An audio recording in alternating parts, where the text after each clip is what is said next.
स्थानीय निकाय चुनाव का बिगुल बजना हुड्डा फैमिली के लिए किसी भी तरह से अच्छा नहीं है। इस चुनाव ने हुड्डा फैमिली के लिए बड़ी टेंशन खड़ी करने का काम कर दिया है। हुड्डा फैमिली के लिए विधानसभा चुनाव के बाद अपनी इज्जत को बचाने के लिए अब नए दंगल में फंसना पड़ रहा है, क्योंकि हुड्डा फैमिली को सबसे ज़्यादा चिंता रोहतक और सोनीपत की है। इन दोनों शहरों में भूपेंद्र हुड्डा फैमिली की साख किस तरह से दांव पर लगी है, वहां पर हालात कैसे हैं और नगर निगम के चुनाव के अंदर हुड्डा फैमिली आज की तारीख में इन दोनों ही शहरों में कहां पर खड़ी है, ये जानने के लिए आज की इस खरी खरी खबर को आप गौर से देखिए।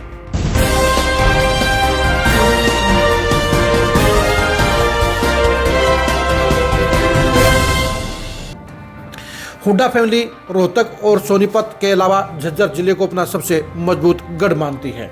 इस दावे को विधानसभा चुनाव ने चकनाचूर किया है। बेशक से रोहतक और झज्जर में तो हुड्डा की अगुवाई में कांग्रेस का पलड़ा भारी रहा है, लेकिन सोनीपत जिले ने भूपेंद्र हुड्डा की पोल खोलने का काम किया है, क्योंकि 6 में से 5 सीटों के ऊपर कांग्रेस चुनाव हार गई और महज बड़ौदा में ही भालू चुनाव जीत पाए। लेकिन अब नई टेंशन हुड्डा फैमिली के लिए खड़ी हो गई है और वो नई टेंशन है नगर निगम के चुनाव की। रोहतक नगर निगम के पिछले चुनाव में भी हुड्डा फैमिली को मात खानी पड़ी थी। बीजेपी के मनमोहन गोयल वहां पर मेयर बन गए थे, लेकिन सोनीपत में हुड्डा की साख बच गई थी, क्योंकि वहां पर निखिल मैदान कांग्रेस के मेयर बन गए थे। लेकिन अब दिक्कतें बढ़ गई हैं, क्योंकि हुड्डा साहब के चले निखिल मैदान पाला बदल गए, वो बीजेपी में चले गए और बीजेपी में जाकर वो सोनीपत के विधायक भी बन गए हैं। यानी सोनीपत में भूपेंद्र हुड्डा की साख में मिट्टी मिलाने का काम उनके पुराने चले निखिल मैदान ने किया। अब हुड्डा फैमिली के लिए सोनीपत के बाई इलेक्शन में मेयर बनाना बहुत बड़ी चुनौती है, क्योंकि अब सोनीपत के हालात बदल गए हैं। पिछले चुनाव में निखिल मैदान चुनाव इसलिए जीते थे क्योंकि लगभग 65,000 वोट बैंक वाले पंजाबी समुदाय ने निखिल मैदान के पक्ष में जमकर वोटिंग की थी और यही वजह रही कि वो चुनाव में भारी अंतर से जीत गए थे। लेकिन अब की बार मामला पलटा हुआ है।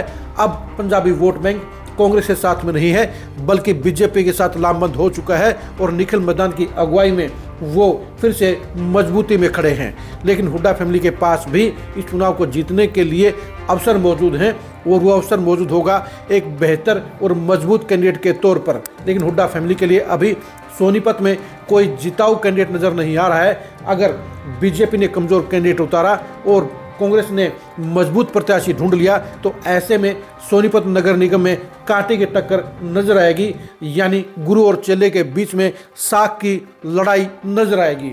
वहीं पर रोहतक के अंदर भूपेंद्र हुड्डा के लिए इस बार टेंशन बढ़ी हुई है, क्योंकि बेशक से अब की बार रोहतक मेयर की सीट एससी कोटे में आ गई है, लेकिन इसके बावजूद साख तो हुड्डा फैमिली की दांव पर लगी है।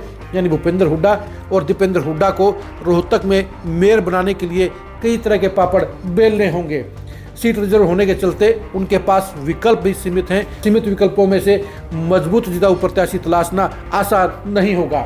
वैसे भी सेंटर और स्टेट में बीजेपी की सरकार है और बीजेपी ट्रिपल इंजन की सरकार के तौर पर यह चुनाव लड़ रही है। यानी सरकार में भागीदारी के लिए उस शहर के विकास के नाम पर बीजेपी चुनाव लड़ेगी। इसकी काट के लिए अभी हुड्डा फैमिली के पास कोई मजबूत हथियार नहीं है, तर्कस में तीर नहीं है। माहौल भी कांग्रेस के खिलाफ है। बेशक से विधानसभा चुनाव में थोड़े से वोटों से मुनीश ग्रोवर चुनाव हार गए थे, लेकिन बीबी बत्रा के बलबूते पर हुड्डा फैमिली रोहतक में मेयर नहीं बना सकती है। लेकिन वहीं पर मुनीश ग्रोवर बीजेपी के पक्के वोट बैंक के साथ ये चुनाव जीतकर अपनी हार का बदला ले सकते हैं। यानी मुनीश ग्रोवर पूरी ताकत के साथ ये चुनाव लड़ने का काम करेंगे।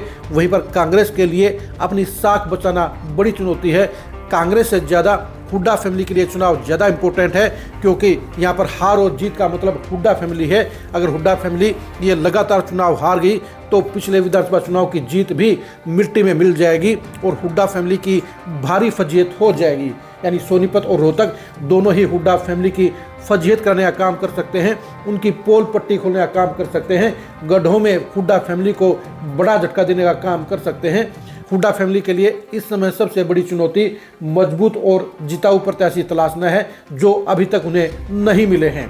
यानी हुड्डा फैमिली के लिए रोहतक और सोनीपत के नगर निगम के चुनाव सबसे बड़ी टेंशन का कारण बन गए हैं और उस टेंशन से निकलने का एक ही रास्ता है और वो है जीत का परिणाम। लेकिन जीत का परिणाम हासिल करना आज की तारीख में उनके लिए बेहद मुश्किल नज़र आता है और इस मुश्किल की घड़ी से बाहर निकलने के लिए हुड्डा फैमिली को मजबूत चेहरों की तलाश है। लेकिन हालात और समीकरण कांग्रेस के खिलाफ है, हुड्डा फैमिली के खिलाफ हैं। ऐसे में चुनाव जीतने के लिए उनके पास कौन से मजबूत प्रत्याशी आएंगे, ये देखने की बात रहेगी। लेकिन जब तक चुनाव परिणाम नहीं आएगा तब तक हुड्डा फैमिली पूरी टेंशन में रहेगी और एक और हार जहां उनके सियासी रसूख को तमाचा मारने का काम करेगी, वहीं पर जीत की पोजीशन में उनका रुतबा बरकरार रहेगा।